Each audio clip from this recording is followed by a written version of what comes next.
Hey everybody, welcome to the latest episode of the Rock Experience with Mike Brunn. On this episode, I'm excited to welcome back to the show author Greg Prato. We'll talk all about his newest book, Talk to Me, Conversations with Ace Frehley, and more. Lots to cover in this episode. I think you guys are going to really enjoy it. So let's jump in and let's get started.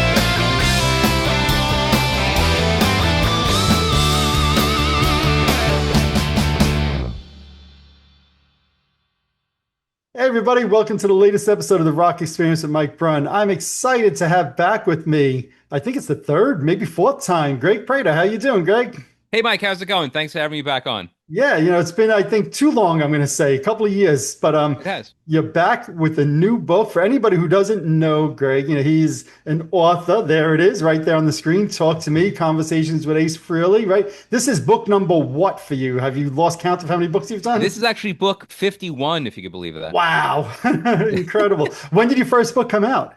2008 was the first one. It was called A Devil on One Shoulder and an Angel on the Other, which was about Shannon Hoon and also blind Mel, and that came out in Hmm. 2008. Yeah, That's that one was of the things the I first love one. is your books cover so many different things. There's music books. I think, correct me if I'm wrong, you got some sports books out Sports book. there, Yep. right? Yep, So I it's do. like you really, is there a type of book that's like your favorite to write? I mean, not really. Well, I've been lucky because every book I've ever done has been a topic that I found interesting and I wanted a book out there. So, like, it's never been like work, really. It's always Mm, been just as a reader. Like, I would have liked to have read a book about yeah. that certain topic. So, yeah, so far out of all these books, it's stuff that, like, I personally found interesting. So, I've been pretty blessed that way.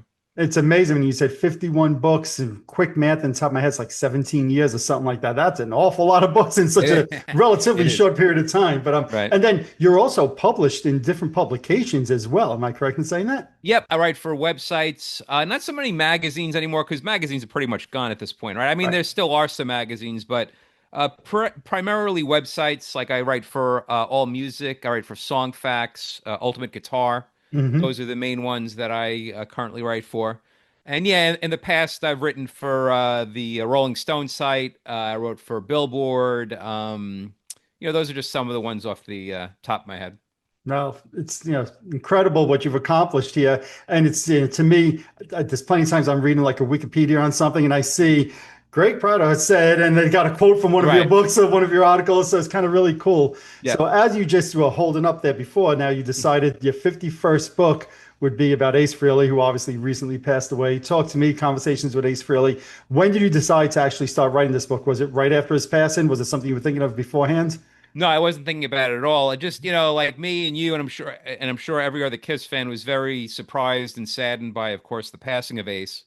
So, after he passed away, I was thinking about all the times I was lucky to actually speak to him over the years for Hmm. a wide variety of publications. And I realized that I may have interviewed him close to more than any other person I've interviewed as far as rock people, between like 5 and 10 times. Wow. I've interviewed him, whether it be for websites, magazines, books, and things like that. So I Mhm. went back and I took a look at some of these past chats I had with him, and and again we covered a wide variety of stuff, like from Kiss solo album, his personal life, guitar playing, songwriting, pretty much just he was talking. One of the last times I spoke with him, he was going on about actually AI and he's sharing his thoughts about that even. Mhm. Mhm. So yeah, it was a pretty wide variety of stuff. He's talked many times with me about his relationship with Gene and Paul. He Mhm. even spoke about his relationship with Vinnie Vincent, which is in this book. So anyway, to make a long story short, I realized I had a pretty good start for a book. And then I realized, since I have pretty good contacts with people who are pretty famous, like rock names, I reached out to a bunch of people to do brand new interviews that were tributes to Ace, just talking about how Kiss and him was such a huge influence, and if they were friendly with him and memories like that. So yeah, I spoke with let me think of some people. I spoke with Kim Thile from the band Soundgarden. Yep.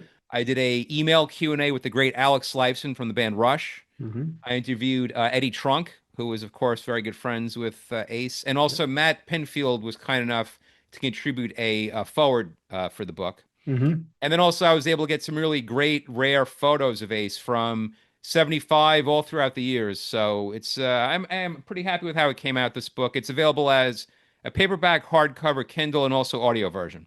Amazing. And so there's a lot to unbox of what you just said, right? So I want to talk Right. on a few different things, but it's great. I mean, that says a lot about the book, right? So, Mm. like you said, you interviewed Ace a number of times over the years. I think you said in the book the first time you were in person with Ace was 2009 and you interviewed him. That was your first interview with Ace. So, what was that experience like interviewing him in person? Because there's a lot of people like myself that say it's done through Zoom, but in person is very different. It I've is. done. So, what was that like interviewing Ace in person? Well, it was great because yeah, so it was held at a place. I wish I remember the name or the address of the place. It was a place in Manhattan. It was like almost a rehearsal studio, but it was owned and operated by Gibson at the time. I don't think it's around anymore because I'd never really heard about it ever again after that. But it was like Hmm. a very, very nice place. And I got there early, and I remember I was sitting there waiting to, just pretty much waiting for Ace, and I could hear, and of course I'm a very, very big Kiss fan, so I could hear down the hallway Ace's unmistakable voice and laughter Hmm. coming Hmm. closer and closer and closer. So that was a little, I wouldn't say exactly unnerving, but it was Hmm. definitely, it built up the whole anticipation. And then we were briefly, he just, it was again, I forget who it was, but it was one of the people at work there was like, Ace, this is Greg, Greg, this is Ace. And then they were like, oh, Ace, I want to show you around the place. So he said, oh, and he said, Greg, you can come with us too. So they were just showing him around. It was again just like a few like old guitars, drum set was set up and things like that. And then they brought us back to the space and we sat down and we started the interview. And I don't think that Ace knew that I was a big fan, so I told him right up front I Hmm. was a huge fan of his and everything. And then he kind of just we talked and it was relaxed and it was Hmm. pretty cool. I remember he had blue his fingernails were painted Uh-huh. blue. I remember Yeah, when he used to that do that. Yeah. yeah, and something else I realized when I was walking around with him, that not too many people ever talk about. I think he may have walked with like a slight limp. Now, I don't know if that was like from, the car accidents he's had and things like that, or like Hmm. what it was, but I could kind of detect that that's how he walked with like a slight limp a little Hmm. bit. So. Interesting. Interesting. Yeah, and then like the interview was pretty long. It was like about an hour or so. It was for Wow. a publication called Guitarist, I believe, which is a British publication. Hmm. So yeah, we did that, and I remember at the very end, I was like, "Oh, did you ever think about doing a book?" And he was like, "Yeah, I've thought about it." But then he eventually wound up doing his own book. Hmm. I of course didn't have anything to do with it, but Good. Good. he wound up doing his own book. But yeah, so that was that. And then after that, a few years later, I interviewed him again. And then throughout the years, I interviewed him a bunch of times for sites and also some of my books. Yeah. So when you're going through these interviews now, once he passed away, and Mm. you're deciding what to put in the book, is there anything that reading back now, 10, 15 years later, as you're reading it, hits you kind of hard? Like, oh, wow, he said this and he's no longer with us? Yeah, there's one thing where he's telling me how he just went to the doctor, and the doctor was like, he's in the best health of anyone that he's seen of his age. And, Ace is saying, I just don't get like all these people dying, like I'm in such good health and all this stuff. And then that was just sadly like maybe like a few years ago. Hmm. So, that was, kind of sad to hear. But one thing about Ace, and it wasn't just with me, it's, going back and watching all these classic videos after he passed and everything. He was always very open. Like he really held back nothing with these interviews. Yeah. He always spoke his mind. I mean, even like after he passed away, there's that famous thing now where he talks about partying with like Dimebag, where he had like a Yeah. lost weekend with Dimebag, and he's Mhm. saying some pretty like out there personal stuff about what he Yep. did. Yep. Yep. So yeah, I mean, just like, stuff like that. But one thing that was pretty cool about him is he never held a grudge. It seemed like Sure. Gene and Paul definitely let him have it in the press over the years. But whenever I spoke with Ace, he never held a grudge, never had anything really, very, very bad to say about those guys. He always considered them friends. Like I don't know if that it maybe ties in with the whole because he was sober at that Mhm. point, so it could be something that is taught in AA that you shouldn't hold like excess True. baggage or like I stuff never like thought that. about that. That's a great point. Yeah. Yeah. So Yeah. I mean, I think he may have kind of lived his life like that at the end, which is obviously good to, as opposed to holding grudges and things like that. Oh, absolutely. And he once told me something too, which I always thought was very, very interesting. Was I asked him if he read Gene and also Paul, and I think also Peter's book. I even asked him about, and he was telling me how he was surprised with Paul's book, how he like really threw Peter under the bus. And Ace said, and I was even surprised you even like really let Gene have it, which Yeah. he said I was like shocked by that. And he said, but honestly, you take Paul's side of the story, you take my side of the story, and the truth is really somewhere in between the middle, which I Yeah. thought was which is a pretty insightful thing to say. Yeah. It's not something that you'd probably hear Gene or even like Paul saying, but I think So what Ace true. had to say about that is probably a true statement if Yeah. you think about it. Oh, absolutely. It's one of the things I loved about reading this book is that now I've already seen or read some of the interviews that you've done with Ace, right? So I kind of seen some of it in the past. Uh, But reading it in a book format, I almost felt like in some ways you were the one telling the story from Ace Frehley from the last like 15 years or so of his life, and it's really yeah. between going from the Rock and Roll Hall of Fame, his time with Rachel, talking Mhm. about no regrets, like you said, like all of these things are touched on in your interviews, which kind of helped paint the picture of what Ace's last 15 plus years were like.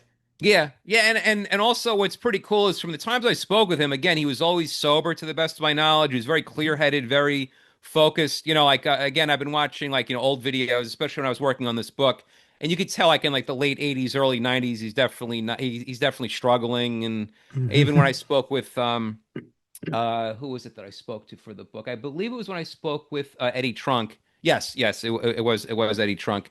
He's talking about how when they worked together, because Eddie before he was a DJ, or I know he was a DJ, but then he became employed by also Megaforce Records, and he was talking about how when Ace first signed and put out the first Release Common album, he was sober and everything like that. But then from the second Release Hmm. Common album on, then there were problems.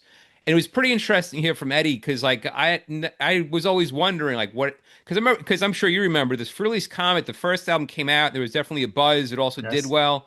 Then the second album came out and just kind of dipped, and then it just kept Yep. dipping and dipping and dipping, which Yep. was kind of weird because you'd think, if he came out so strong, he should have been able to build on that, but he didn't really, and Yeah. then it turns out, yeah, he was struggling He was. struggling in those years. So that was pretty much what happened. Absolutely. It's one of the things I love with, going back and reading these is it kind of helps remind me of those different time periods in Yeah. Ace's life, which, Hmm. sometimes through time we kind of forget that. And that's one of the cool things about going back and seeing these old interviews and all that, or reading these old interviews, I should say. And, you didn't know the questions I was going to ask you. I didn't know the answers you were going to give me coming into this. Hmm. But when I asked you if anything hits you hard, I have one quote written down here, and it's the exact thing that you pointed out to. And it's literally like where he says, people are dropping like flies. I just don't get it. I went to my doctor the other day. He said, taking blood work, yada, yada, yada. I won't read the whole thing. But it's just like, it's really powerful sometimes to read, especially now that Ace has unfortunately passed, to Right. read that back and just really start to understand the mindset. And like you said, yeah, Ace, for the most part, seems like he was sober. He Hmm. would get mad maybe at Gina Paul for saying something in the press, but then to your point, it's a great point. He seemed to let it go. And I felt like reading through these interviews kind of really helped me get in the mind of Ace Frehley for the last decade or two, ever since he left Kiss that second time. Yeah, yeah. I didn't think about that, but yeah, you're right because he was doing a lot of press in like the last actually the last maybe I guess like 10 years of his life. He definitely was out Yes. there doing a lot of press, and whenever I had the opportunity to speak with him, it was always because he was promoting his latest album, but he was always cool that, you'd start the interview with like those types of questions, but he was always willing to talk about his career and like all the topics and things like that. So it was never just like that.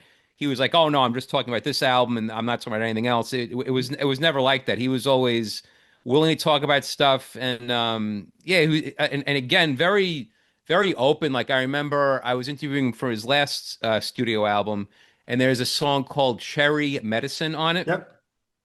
And I asked him, "Oh, what is the story behind that song?"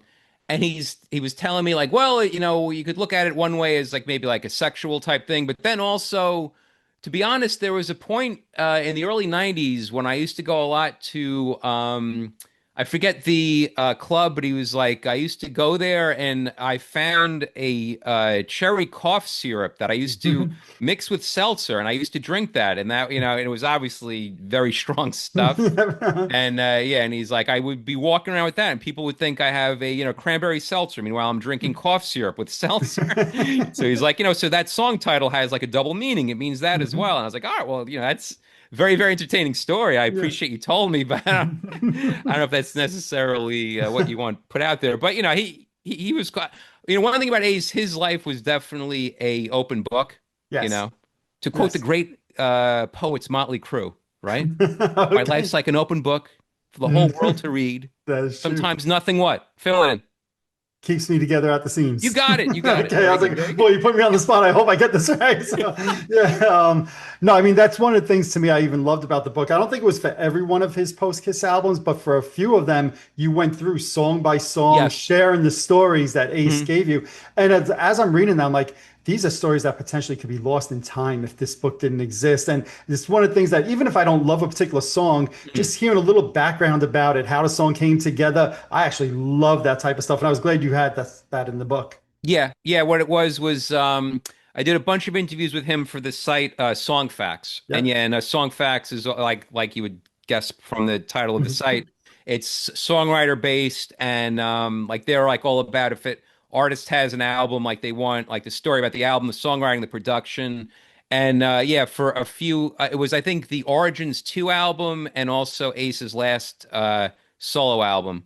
They were interested in me doing a track by track thing. So yeah, we did that with those two albums, which was yeah, pretty cool. Because again, I mean, Ace's last album I thought was good. It wasn't maybe like it wasn't like the 1978 Kiss solo album, Right. but it still had some good songs on it. Hmm. And like you said, all of them had very interesting stories behind it. So yeah, Yeah. so even though you may not be that familiar with the album or the songs, it is interesting to hear what the story was behind those songs. Agreed 100%. And look, I agree with you. Really, none of his albums from 87 on could compare to me to that 78 solo album. And that Yeah. speaks more of what a friggin' amazing album that 78 Yeah. album is. But from the ones that he put out once he left Kiss the second time, do you have any favorites? Definitely the first one.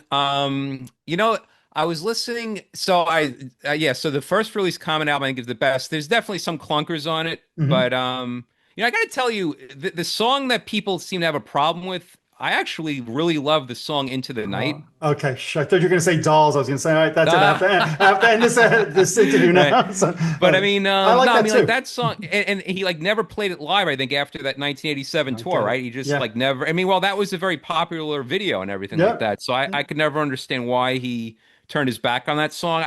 That song is one of his best vocals too. If you go back and Agreed. listen to it, because Agreed. he's not.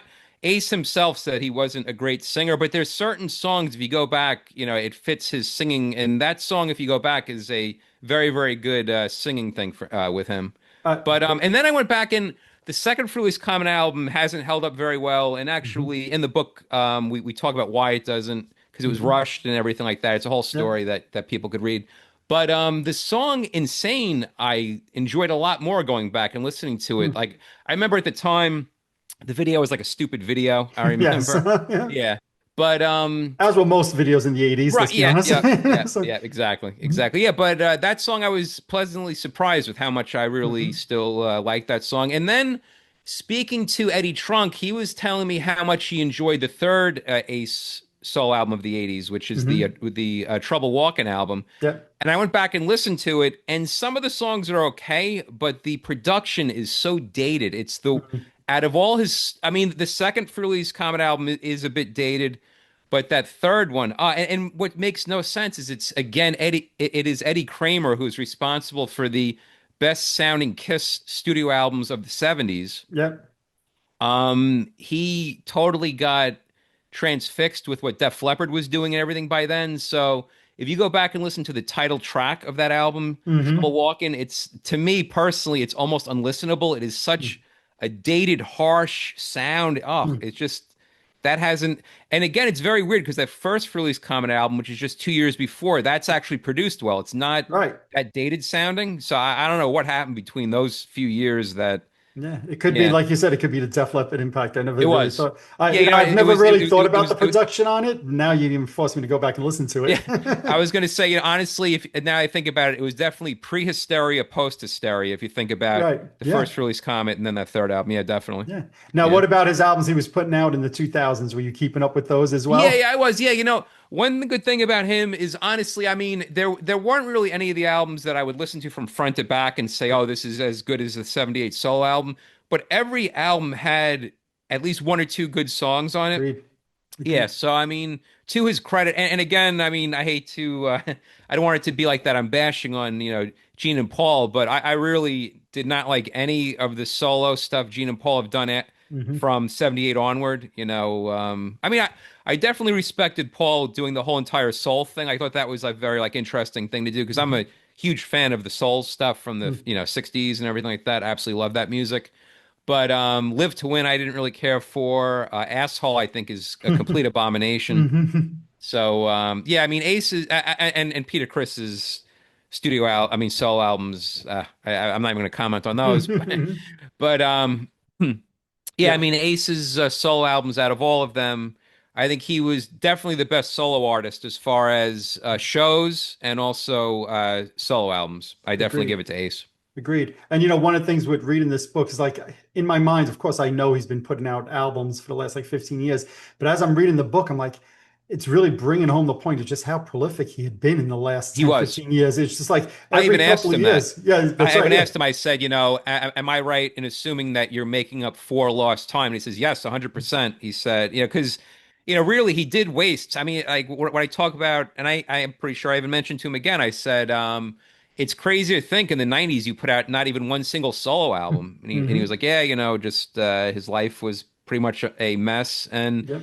I was watching another old interview with him not that long ago, and he was saying that right when he rejoined Kiss in 1996, he was planning on going in the studio and doing another solo album. But Yep. who knows if that's, I mean, probably it's true, but who He knows? he did do a 4 or 5 song demo in Oh, okay. '95. That in fact, Sister was originally recorded in '95 in a demo, which ended Okay. up on his first solo album after he left Kiss. All right. So it might have been true, and then the reunion happened. But Yep. yeah, to your point, I remember in the early '90s, it felt like every other week there were new members in his band, and it just Yeah, like yeah. there was no cohesion there for him Right. for many years. So Yeah. But but something else to Ace's credit, like for the last 10 years with his solo bands, he always had very good musicians around him oh yes, for the like best. the last like 10 years or so. So yeah, he was always he definitely had a good knack for picking out good like a good supporting cast, you could say. Yeah, and and I won't go into the details, but even he talks about that in your book and recording of one of the songs on Origins and really wanting to give his band members a chance to shine, which I Yep. think again speaks a lot about Ace's mindset and the personality and what it was probably like to be working with him. Yep. Yeah, I agree. Yeah, it's funny. Like you never really hear anyone say anything bad about him with like working with him or anything like that. Hmm. Yeah, there's no like horror stories or anything like that. He seems like I mean, from my, I got to say one thing. Like, I know there's been like on in Kiss Facebook fan pages and stuff, people talk about like, oh, I paid for the VIP to meet him, and I was so disappointed. Hmm. Every single time I ever spoke with him, and that one time I met him face to face, he could not have been nicer, sweeter, more outgoing, Hmm. forthcoming. Asked me how I'm doing. Like I remember I once said, "Oh, I've interviewed you before." He's like, "Oh, good. It's good to speak with you again. Hmm. How was the last time? Was it a good interview?" I was like, "Yeah, it Right. was great." Like just Hmm. stuff like that. So he was always a very nice gentleman. Yeah, no, yeah. Look, when I first met him in '87 or '88, Hmm. it wasn't the greatest experience, and he Okay. was probably Yeah, drunk. that was a bad period for him. Yeah, Yeah. exactly. And we Yeah. just spoke about how like with that second album, he wasn't in a good frame of mind. Right. And I met him during that time, and he wasn't in a good frame of mind. Uh, But anytime after that, he was always very nice. To your point, very nice. He spent time with me, spent time with my kids.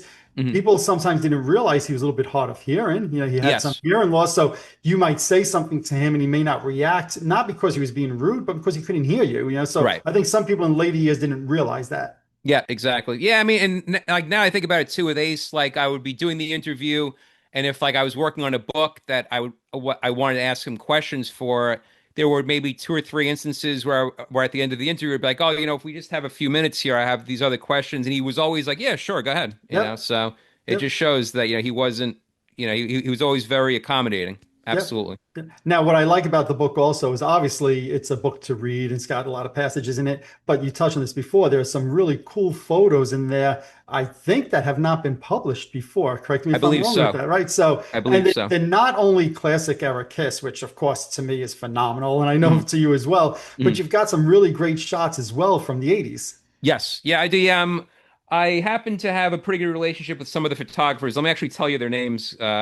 The first gentleman is named Richard Galbraith. He is based in, I believe, Oklahoma, and he is such an. I can't believe he's not more well known. He took so many great photos in the '70s of every major band: Kiss, Black Sabbath, the Hmm. Sex Pistols, Alice Cooper, Led Zeppelin, Wow. on and on and on.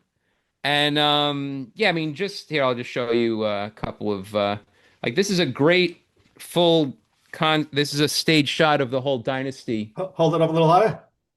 Yeah, that's You awesome. see that? Love it. Yep. Love That's the it. whole entire dynasty Yep.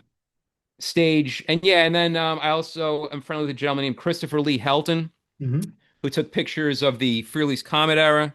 Yeah. Just a couple things Which are there. freaking great photos. Yes, and then I'm friendly with a gentleman by the name of Stephen J. Messina, who took great photos of the reunion Yep. tour. Yep. And there's a very highly underrated photographer. His name is Greg Prato, who also took some Never heard of photos. that guy. Oh There's man. also some photos, yeah, there. And then also there's this photo here that I'll show as well. Let me get this here. Sorry about this. Yeah. That's a picture of me meeting Ace when I met him back in when I did the face-to-face interview, and that's a little autograph thing he did. Where it says, "To Greg, rock on, Ace Frehley." That That's thing there. awesome. Yeah. That is So absolutely awesome. yeah, Now, that's it. because I was looking through the book and looking at the pictures, and I'll be honest, I did not recognize the names except for yours. Yeah. Do you do photography on the side, like as a hobby? Because your photos are really good as well. Yeah, honestly, what's funny is my wife is a fantastic photographer. She does a lot of like wildlife photos and things like that. But I just take photos with my crappy phone. Oh, wow, really? Yeah. So Huh. yeah, that's all. I mean, really, I honestly, it is a bit of a missed opportunity because there have been times where I get actual photo passes, but they're not going to let you go to the front with just a phone. So I Right. just am back. But with like Ace, when I would go see him at the Paramount here in Huntington, I would always be able to get pretty close to the stage, and I'm sure you and I were probably at the same shows. Probably. Yep. Yeah, yeah. So like I was always, and the thing that was good is he did attract a lot of people, but it was never like packed together, so you Agreed. could get pretty close, which was Yep. good. And then it would kind of empty out as the show went on, and then you get even closer. Yep. One thing that kind of stinks, I always wanted to catch one of Ace's picks. I just never caught the pick. I Uh, did catch the drummer's drumstick huh. Okay. at one of those Paramount shows. But yeah, I Uh-huh. always wanted to catch a pick from Ace, but I never did, sadly. Interesting. Now you mentioned this, and I'm going to let me get through this whole thing here, right? Because I Sure. want to make sure I get through it without misspeaking here. So I get the book, I Mm, see the layout of it, it's the interviews, there's photos in it, and I can see the end is, like you said before, new interviews with people paying tribute to Ace. And yes. when I looked at the book, I was like, that end part is probably going to be more filler to me. Mm. Now, this is where I say I need to finish this. It actually ended up, I think, being my favorite part of the book. I'm like, this is because these are all, I couldn't believe it, brand new interviews. Brand new. Brand new. I mean, the Eddie Trunk interview was on November 6th. It blows my mind that you said November 6th and this book Right. is out and it's not even December 6th at this point. It's not even Right. that, right? So it's less than a month ago. And it was just to me, and it was all different types of people, that and it was just so great to read those. And I went like, I said to myself, boy, I'm glad I was wrong with that because this is just so great to hear these people talking about Ace, whether it's King's X, whether it's Rush, whether it's, people like Eddie Trunk or Don Jamieson, Yeah. just Yeah. these guys talking about the impact that Ace had on him. I was like, man, that hit me hard, really, knowing that Ace is no longer with us. So I'm going to thank you for doing all of those and for including it and for converting me that didn't know that was actually needed in this book to kind of close the story to me. So it was Well, great thank job you. on that. Yeah, Yeah. yeah. I mean, one thing I didn't talk about earlier. Really, the main reason why I did this book is I really wanted to pay tribute to Ace, and the reason, like you just talked about, I made it a point to interview a wide variety of people at the end. Because one thing that I mean, people know this. I think Kiss fans know this, but maybe not the general public.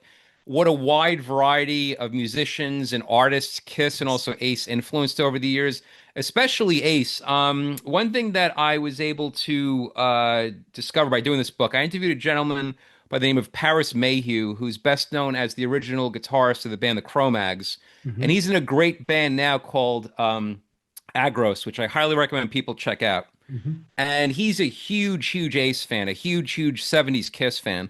So I've interviewed him for past projects, and I knew when I was doing this, I had to speak with him because he's always on his Facebook page posting Kiss related stuff. So I'm so glad I spoke with him because he probably told the most fascinating thing of the whole book that I never thought of until he said it. That when he first heard Eddie Van Halen play the song Eruption, when he got the first Van Halen album, his first thought was, "Wow, this guy is ripping off Ace Frehley's Shock Me unaccompanied solo." Hmm. And I never thought of that, and he told that to me, and I was like, "Wait a second." And then I listened back to it, and he's 100% right. Hmm. I'm not saying that, to be clear, I'm not saying Eddie Van Halen ripped it off note for note, but Hmm. there are definitely a lot of lines and a lot of similarities, like the dive bombs. Although Ace doesn't have a tremolo bar, he did a thing called it was called dinosaur bends, where you take the sixth string and you bend it so it sounds like it's Yeah. like a dive bomb. So what Eddie Van Halen and of course, as we all know, Ace was doing the two-handed tapping before even the first Van Halen album came out. So if you do those two things side by side, it really you will hear some things that sound pretty similar. Hmm. And so by hearing that, I realized really how much Ace is a bridge from, say, like the Jimi Hendrix style to the Shredder Eddie Van Halen style. If you think about it, like as far as how many people listed him as an influence, I mean, grunge guys have listed him as an influence. Hair metal guys have. Straight ahead metal guys, thrash metal. I mean, you think about all these different styles of music. It's really I really do think by just the wide variety of people I spoke with, it just shows what a wide variety of people. Joe Bonamassa, who's a blues guitarist, Yes. I spoke with him for the book. He was saying how Ace was such an important influence and everything. I interviewed Alex Skolnick from the band Testament, who also plays jazz music, and he's telling me about jazz things. So it was very interesting to hear what a wide variety of people Ace and his guitar playing influenced over the years. Yeah, and that's what I loved about the whole ending part of the book is that it helped in some ways give me closure. Not that I think I'll ever 100% have full closure because it's Mhm. still so hard to believe, but it was just so great to see all of these different people from all different types of music, like you just outlined, and the impact Ace had on them. And just knowing that, all right, even though Ace is not with us any longer, the influence he had on all these different musicians and the music he's put out there will live with us forever. And you Yeah, didn't even mention, but there is conversation there also about Bruce Kulick coming into Kiss and having to play Ace's licks, and Bruce talking about doing those solos and these songs and all of that. So that was just to me another great part of the book as well. yeah, yeah. Thank you. Yeah, I mean, one thing that I'm lucky with me being a writer and me putting out books and me having like kind of like a fan base that will go and buy my books and Mhm. things like that. Um, I can use I don't want to use the word power because that's maybe the wrong word, but I can at least use my writing and putting out books to maybe stress a topic or a subject that I feel strongly about. And what I really wanted to do with this book is show how important Ace was as a guitarist, his influence. And the thing with Kiss, which I'm going to guess you probably feel this way too. At this stage of my life, I could care less about the makeup, the bombs, the costumes. It's all about the Mhm. music now. Yes. I'm really just listening to the music. Of course, it's great to go on YouTube and watch old classic clips and stuff.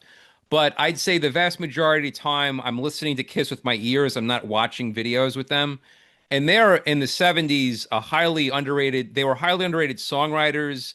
Ace is one of my favorite guitarists of all time.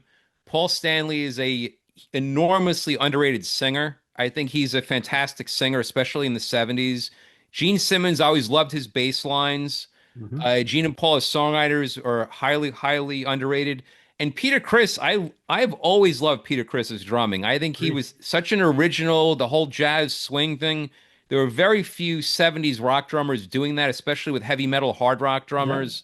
So, I mean, there's definitely a point where people can't look past with Kiss, the whole makeup and costumes and explosions and things like that. So, what I really wanted to do with this book too is really stress people talking about a lot of respected guitarists talking about what a great guitarist, musician Ace was, and also his contribution to rock music overall. Yeah, I think that comes through tremendously. And I think it's an important thing what you just said, because I remember when I was in Vegas for the events last month, they were doing a Q&A, and at one point somebody asked Gene what it was like playing bass with the different drummers. And I'm Mhm. like, that's a great question, because his bass style had to change going from Peter Criss to Eric Carr to Eric Mhm. Singer.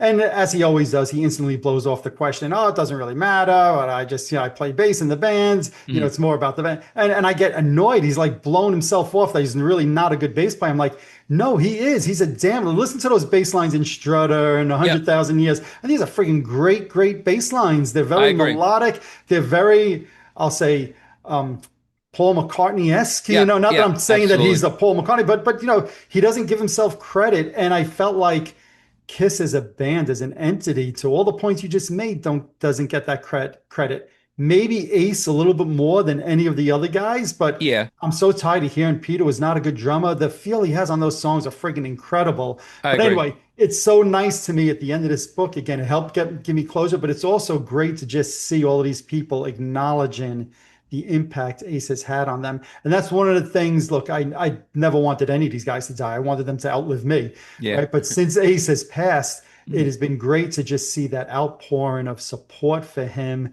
and just the love for him. And it's just really, I did not think that would happen. I thought when anybody in Kiss, maybe besides Gene Simmons, passed away, I thought the world, except for Kiss fans, largely wouldn't care. Mhm. And boy, was I wrong about that. And, Mhm. just reading in this book just helps reinforce that for me. So, I mean, let me ask you this. Why do you think we were talking before that, about Ace and his personality? Why do you think what made Ace so lovable?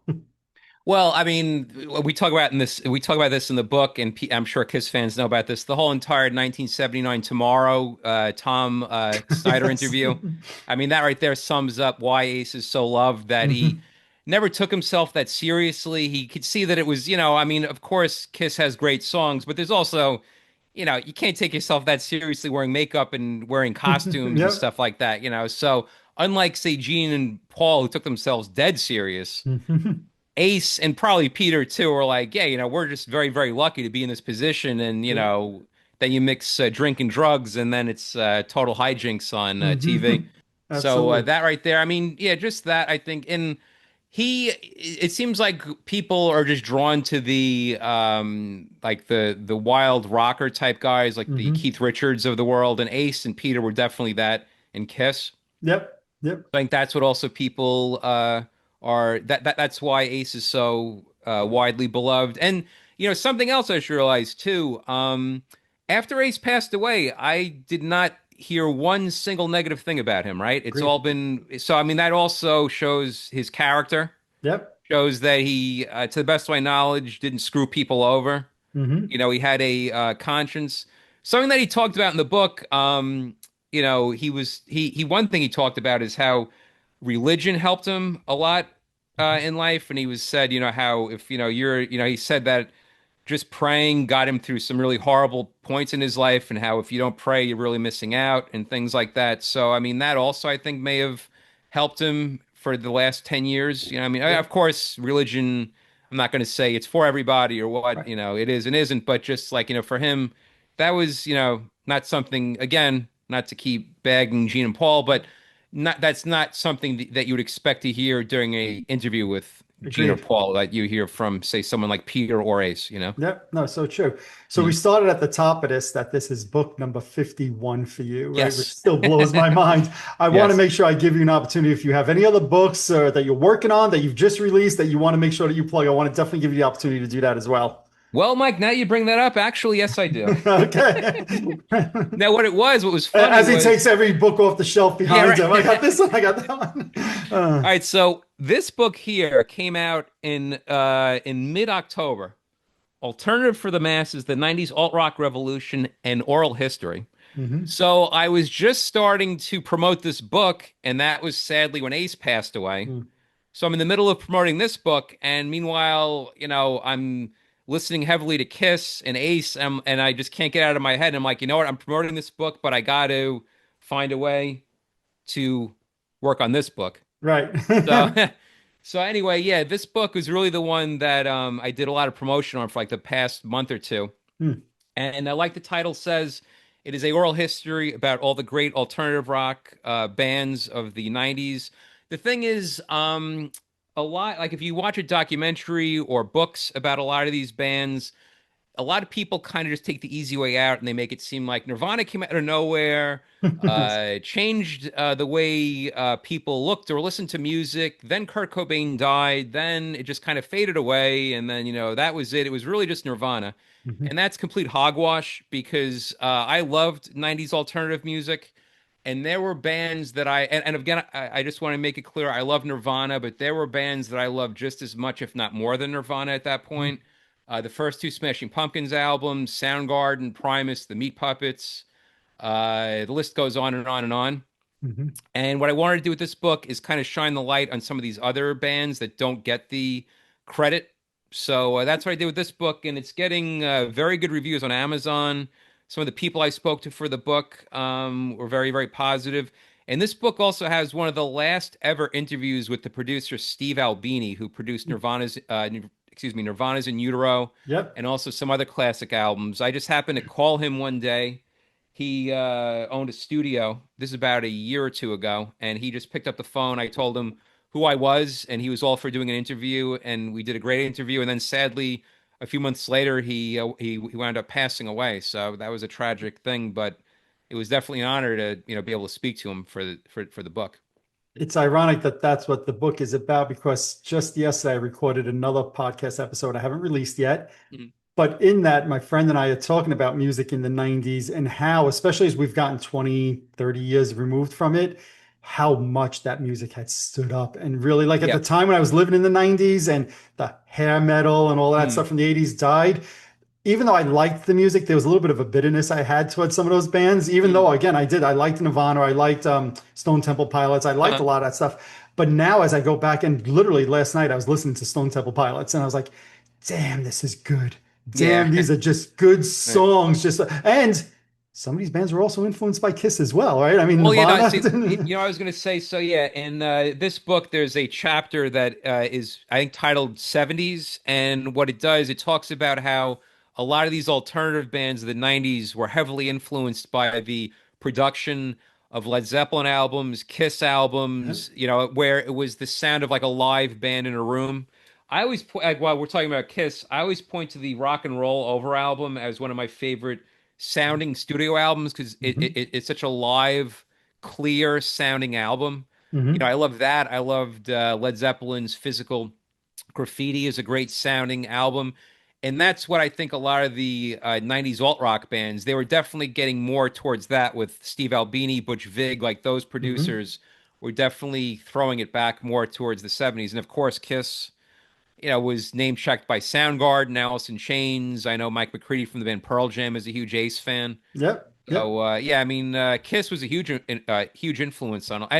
Surprisingly, Trent Reznor was a huge Kiss fan as well. Yeah, yeah. Yeah, Look, I you mean, think about like Weezer had references to Paul Stanley, yep, not Paul, to Peter Criss and Ace Frehley yeah, in one of yeah, their right, songs. right, yeah, Stone yep, Temple Pilots dressed up as Kiss at one of their shows. yep, Even the lead singer and guitarist in the Goo Goo Dolls, I remember used to have the Kiss logo on his guitar when they would play oh, okay, live. So yeah. it's just so many of those '90s bands would be Yeah. talking about And their then Kiss and then of course influence. you go back to the Kiss My Ass tribute album that had Great point. guys from Tool, Faith No More, Rage Against the Machine. You had Lemonheads, Dinosaur Jr. So yeah, all the it seemed like the majority of the 90s alt rock bands were big Kiss fans from the 70s.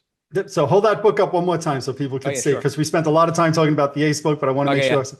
Yeah, so Alternative for the masses. Go ahead. yeah, Alternative for the Masses, the 90s alt rock revolution and oral history. And yeah, this one has interviews with Steve Albini. Interviewed a bunch of other people like members from the band Fugazi. I interviewed Moby, who's a pretty big Yeah. DJ type gentleman. Les Claypool from Primus. I interviewed Matt Pinfield, Kennedy. Mm, So yeah, it was close to about 60 or 70 all new interviews for this. So yeah, that's it's a amazing. nice hardcover book, and this one's available as hardcover, Kindle, and also audio version, Nice. and this one too. And I think both these books, if this comes out before Christmas, both these books would make great Christmas gifts, wouldn't they, Mike? And so that's exactly where I was going to go with this is that, and I'm going to definitely release this before Christmas. This is going out right away because I Good, want good. people to buy both books, right? I mean, I love the Absolutely. alternative music in the 90s. Kiss fans, I think, will absolutely love the Ace Frehley book, right? I mean, it's to me, it's a great story of his last 15 years. Great tribute to him. So many of us are feeling that loss or whatever. And just reading the book, the best way for me, it gave me comfort, is the best compliment I can give. And that to Good. me means the book has done its job to me because you wanted to pay tribute to Ace and the book gave me comfort. That means you pay tribute in the perfect way to me. Yep. Well, thank you very much. I appreciate that's exactly what I wanted to do. I wanted to because it was definitely upsetting and sad that we lost Ace so suddenly, Yeah. So I'm very happy to hear that, and also really if it can help prove to people what a talented and just amazing musician he was, then that's also great as well. So we spoke about the formats that the book's available. Where can people get Ah, very good. Well, it? the Ace book, I would say the best bet is Amazon, but the alternative for the masses, that's available everywhere. That's in Barnes and Noble, Amazon. You can go pretty much everywhere. And yeah, the alternative for the masses was put out through a book called through a publisher called Motor Books is what they are. And then the Ace book I put out myself through Greg Prato Writer Corp. That's a self-published book. Nice. And look, Kiss fans already probably know your work just to help them connect the dots. You put out the Eric Carr story book. You took the Take It Off book a couple of years ago Yes. about Kiss Without Makeup, right? So I will say this as they're ordering the Ace Frehley book, and you guys better go out there and order the Ace Frehley book. If you haven't picked up the Eric Carr book or the Take It Off book, pick those up as well as Kiss fans because it's really, to me, your books always do a great job tackling a particular subject and really kind of bringing home whether it's the Eric Carr story, whether it's the Ace Frehley stuff, Take It Mhm. Off, the Unmasked Years. You do a great job just painting that picture for Well, us. thank you. Thank you very Yep. much. Yeah, and all those books are all on Amazon, so you can buy them all in one fell swoop if you want. There you go. It's perfect. I don't even want to say stocking stuffers. Buy all four of them, wrap them up, and give it to the person you love and say, here you go. Enjoy your start of your 2026. There you go. Perfect. Perfect. I like the Anything sound else? of that. Anything else about the Ace book or any of your books that you want to bring up before we wrap No, this up? I think that's pretty much it. Yeah, just long live Ace Frehley. How about that? Absolutely. Well, everybody, thank you for watching. Go check out these books. I know I've read the Ace one. You will absolutely love it. You will not be disappointed. Greg, thank you again for joining me. There it is. Talk to Me, Conversations with Ace Frehley. Thank you so much, Greg. I really enjoyed this. Thanks for the time today. Thank you, Mike. Bye bye. Alrighty, there you have it. I'd like to thank Greg for joining me, talking all about his newest book, Talk to Me, Conversations with Ace Frehley. Kiss fans should definitely check that out. I think you guys are going to really enjoy it. Also, you want to check out his other book, Alternative for the Masses, The 90s Alt-Rock Revolution. Both books make great holiday gifts for the Kiss fan or the music lover in your life, and I think everybody out there will really enjoy it. If you're watching this on YouTube, hit that subscribe button below. If you're listening to one of my podcasts, subscribe over there as well. Also, head on over to Facebook and follow my page, The Rock Experience with Mike Brunn, where each and every day we talk about all the rock and roll music that you love. You could also follow me on Instagram and Twitter as well. That's it for this episode. Thanks for watching. Thanks for listening. See you all next time.